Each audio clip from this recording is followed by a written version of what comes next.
Hey everybody, and welcome to the May 29th, 2023 edition of the Rugby Report. My name is Dwayne Burkhardt, and I am back on the air this week. The Rugby Report has been on hiatus for a couple of weeks while one of our children got married, and then a brief vacation with family, but we are back now, and we have a lot of rugby to catch up on. In this episode, we will start with the URC Grand Final, which took place this weekend in Cape Town. That's right, and we'll talk about how that happened. We'll also catch up on both the MLR and Super Rugby Pacific as both of those leagues head towards their postseasons. But we will begin in Cape Town. Wait, what? Cape Town? Well, that's right. The URC Grand Final ended up in South Africa this year after the top-ranked and seemingly unbeatable Leinster team, got beaten in the semi-final round. It was a shocking upset that no one outside of Munster predicted, and if we're being fair, not that many people inside Munster predicted it either.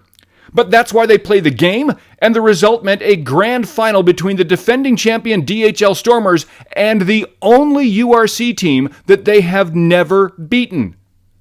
Would lightning finally strike for the Stormers, or would the Munster men reduce them to a drizzle? Well, as the game began, things looked good for the home team. The Stormers picked off a pass in the opening minutes and returned it for a try, taking an early 7-0 lead.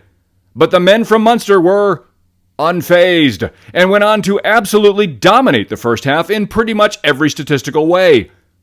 Except one, the score, which is why they went into the sheds at halftime leading just 12-7. In the second half, the Stormers' struggles continued, but 10 minutes in, they finally got their only offensive try of the game and found themselves with a narrow 14-12 lead. But Munster, despite sometimes seeming to be opposed by 16 men, simply wouldn't be denied. Seriously, ref, there was not one, not two, but 3 Munster tries which were disallowed in this game. Now, to be clear, both teams played some truly inspired defense in this game. But when they needed it most, with just 5 minutes to play, Munster drove the ball down the field in a true team effort and made it over the line for their third try. The Stormers had a last-minute chance to win the game, but as they have done throughout the postseason, Munster's defense would not yield. And that was how the 5th-ranked Munster team beat the 4th, 1st, and 3rd-seeded teams in the postseason to win the URC Championship. Congratulations, Munster. You are the 2023 URC champions. Full-time score, Stormers 14, Munster 19. Let's hop over to the USA now and check in on round 15 in the MLR. The weekend began in New England, where the Eastern Conference leading Free Jacks hosted the struggling Toronto Arrows.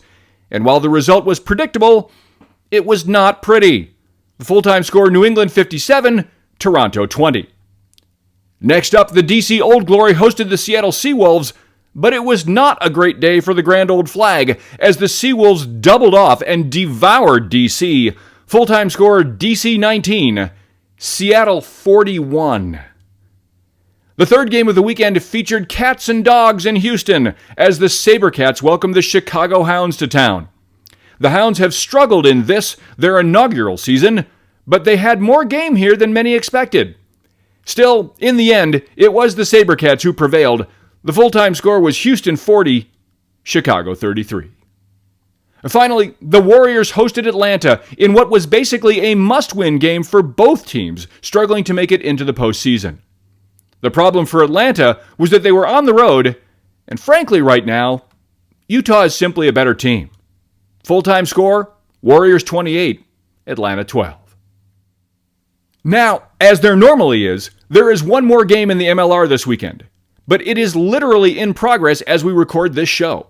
So once again, since our graphics are added in later, our viewers will now see the results, where I can only tell you that the league-leading Legion from San Diego hosted the defending champion New York Ironworkers. And either the Legion have continued to secure the top of the table, or the defending champion Ironworkers have pulled off an impressive upset and upended pretty much everything in the standings in both conferences. Now, with just 3 weeks to play in the regular season, we'll have a look at the MLR standings. San Diego has not yet guaranteed itself home field advantage throughout the playoffs, but they do control their own destiny. While Seattle is now safely in second, and Utah and Houston battle it out for third. In the Eastern Conference, New England is similarly running away with the top spot, while DC and New York are locked in a tight battle for second and third. And now last, but certainly not least, we are going to finish our weekend coverage with Super Rugby, where round 14 began with my favorite team, the Highlanders, in my favorite stadium, Forsyth Bar in Dunedin, playing a jaw-dropping, heart-stopping, mind-boggling thriller of a game. These same two teams, the Highlanders and the Reds, met in this same stadium just over 4 years ago. And I was at that game, and it too was a thriller that came down to the very last minute. But this one was even more special, because this game was the last home game ever for one of the world's greatest players. Aaron Smith is still arguably the best scrum half in the world, and he started his 184th game for the Highlanders on Friday night. And right away, he was determined to go out with the same relentless speed, focus, and determination that has made him one of the greatest players in the history of the game. Of course, the recently resurgent Reds did not come to town with the intention of simply being the other team that played that night, and started the game by opening up a 14-0 lead. Not so fast, said the Highlanders, who then tied the game at 14, but then gave up a try at the stroke of halftime to go in down 21-14. The Reds padded their lead in the second half, going up 27-14, but back came the Highlanders again. And with just 10 minutes to play, they took their first lead, 28-27. But the Reds would not go away. Just minutes later, a kick from rookie phenom Tom Linaw took the lead back for the Reds and gave them a narrow 30-28 advantage. And then, in the final minute of the game, in a moment of pure rugby perfection, Folau Fakatava, the heir apparent, the future of the franchise, the player who Smith himself convinced to stay with the team and succeed him, Fakatava throws a dummy, bursts through a hole, and scores the game-winning try. It was a perfect finish for this game and for Aaron Smith, who was leaping up and down on the sidelines and screaming at the top of his lungs as his apprentice won the final home game of Smith's long and storied career. Folks, seldom gets better than that. Full-time score, Highlanders 35, Reds 30. Now, you might think that one heart-stopping, jaw-dropping, mind-bogglingly, ridiculously exciting game would be enough for one weekend. And you'd be wrong, but we'll get to that in a moment. First, we need to move over to Melbourne, where the Seagulls were swarming and the Rebels were running as they hosted the Western Force. The Force scored first to take an early 7-0 lead, but then didn't score again until midway through the second half, and in the meantime, the Rebels rang them up for 31 unanswered points. Then, after a second Force try off an interception, the Rebels just shrugged it off again and scored 21 more just for fun. The full-time score was the second biggest blowout in Rebels history. Rebels 52, Force 14. Now, about that second insanely exciting game this weekend. The Fijian Drua, no strangers to upsets, excitement, and action this season, hosted Moana Pacifica. It was the clash of the league newbies, and if you like high-scoring games with a lot of action, well then you have come to the right place. The entire match was basically a track meet.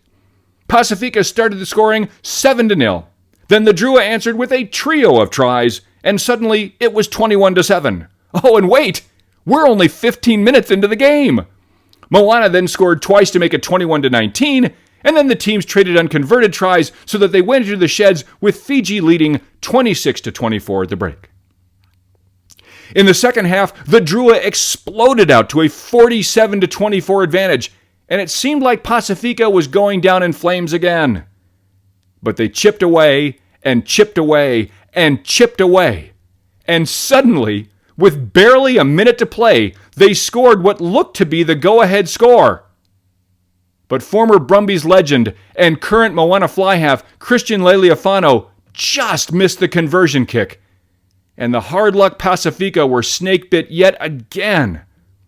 Full-time score, Drua 47, Pacifica 46.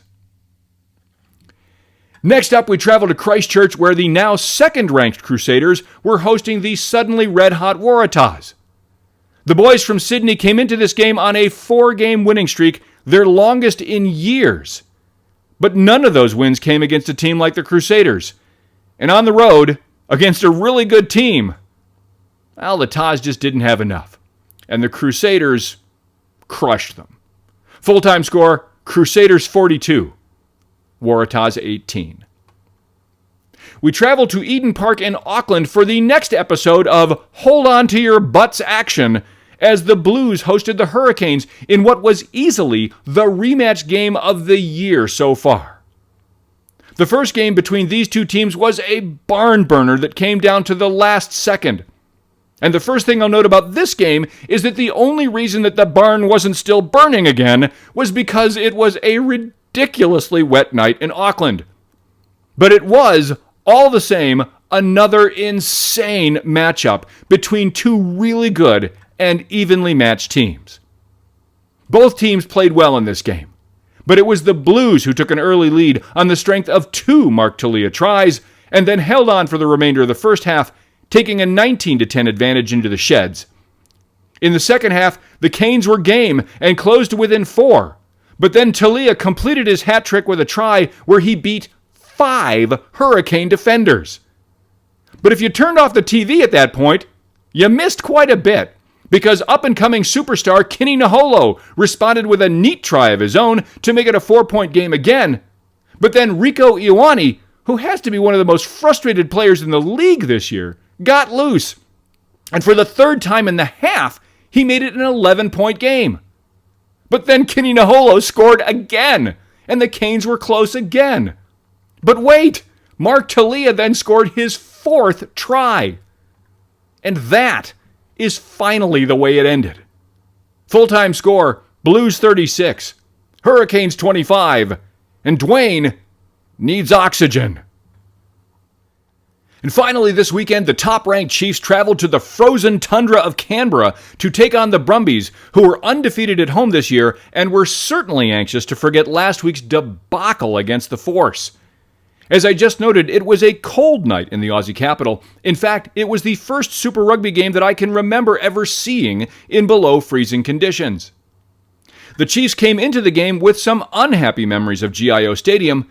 In fact, the last time I saw these two teams play in Canberra, I was there. And while it was great fun for me to see the game, it wasn't fun at all for the Chiefs, who were the recipients of a good old-fashioned butt-kicking. Of course, the 2023 Chiefs are a radically better team, and it showed.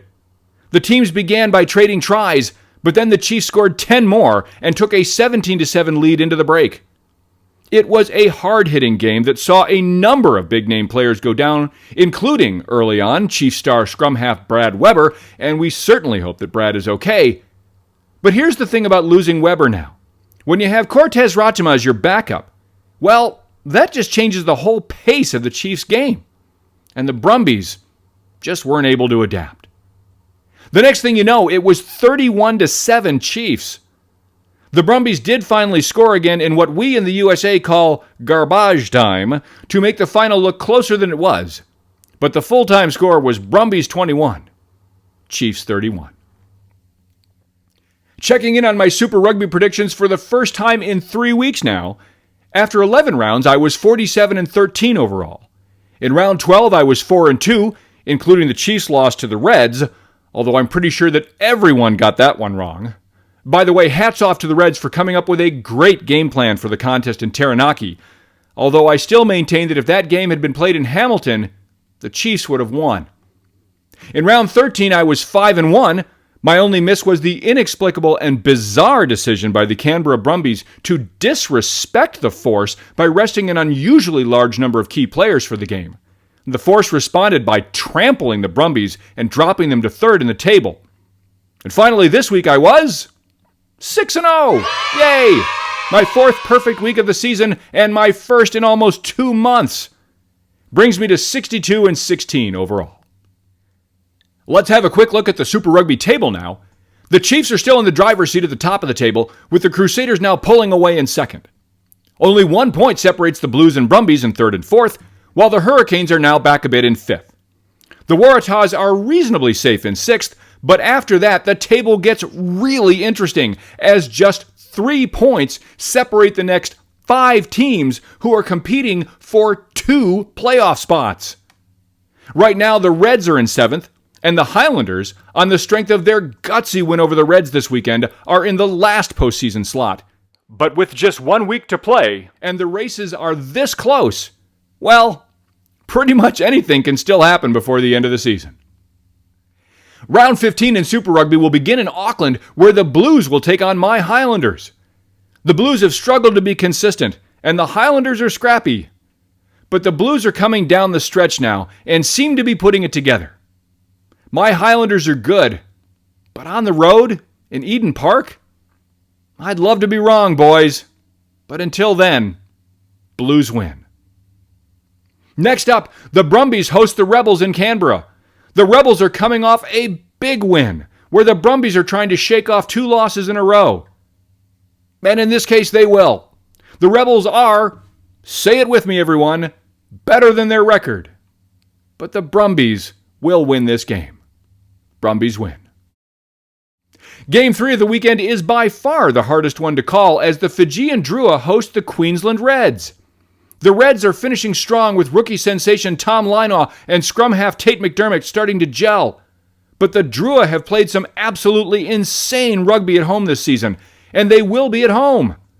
Watch this one closely, folks. It could be a great game. And it's basically a toss-up for me. But since I have to pick, I'm going with the Drua at home. Drua win. Game 4 is also hard to call, as the Hurricanes return home to face the Crusaders. The Hurricanes really do feel like they are just 1 or 2 clicks away from being a championship caliber team, and the Crusaders have definitely struggled this year. But it feels like the Crusaders are starting to really put it together right now, where the Hurricanes are still mixing the ingredients of their future magic potion. Honestly, again, this is anyone's game, and the stats say that the Crusaders should win. But as you've seen, while I normally go with what the numbers say, I'm also not afraid to go out on a limb. And that's what I'm going to do here. I don't know how they're going to do it, but somehow, some way, the Hurricanes will pull this one out at home. Canes win. We'll go trans-Tasman for the next game, where the Waratahs will host Moana Pacifica. Moana has played in several of the most exciting and close games of the year, but has still not managed to win, where the Waratahs have won 4 of their last 5 and have been eating the lower-tier teams in particular for breakfast.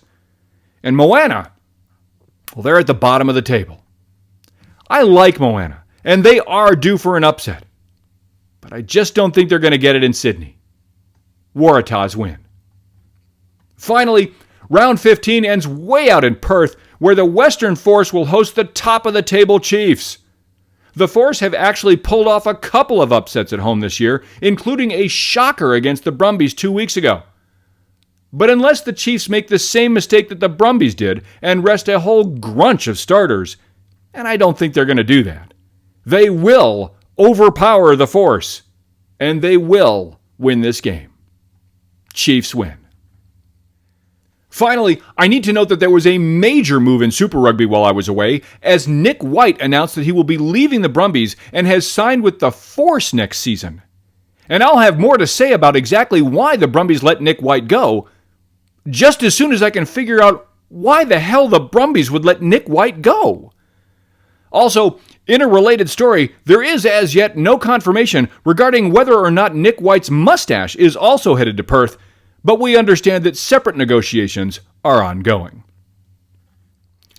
And somewhat unbelievably, that's it, folks.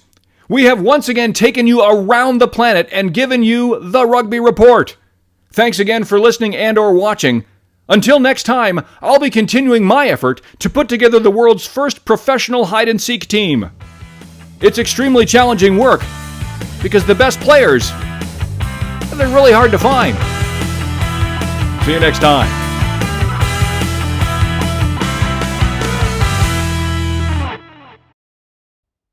Bloopers. We were going to be up for it, but we forgot how to start the tape. So once again, since our graphics are added in later, oh man, I was so close. And right away, he was determined to go out with the same relentless speed, focus, and determination. Capital. In fact, it was the first Aussie game. It wasn't the first Aussie game. The Aussies have been playing the game forever. Well, not forever. Unlike this broadcast. Kidding. Down, including Chief Scrum Half. Oh, I did it again. Maybe a hand up. Hands up. We're not singing. Although hats off to the Reds for coming up with a great game plan and for the contest in Taranaki, and I'm going to do that again. In round 12, I was 4-2, including the Chiefs' loss to including. That's an L. Including. Sorry, folks, they're brand new lips. I was on the road. I got some new lips. One more time. Round 15 will away, as Nick White announced that he will be leaving the Brumbies and has signed with the Force next season, and I'm running out of oxygen. I'm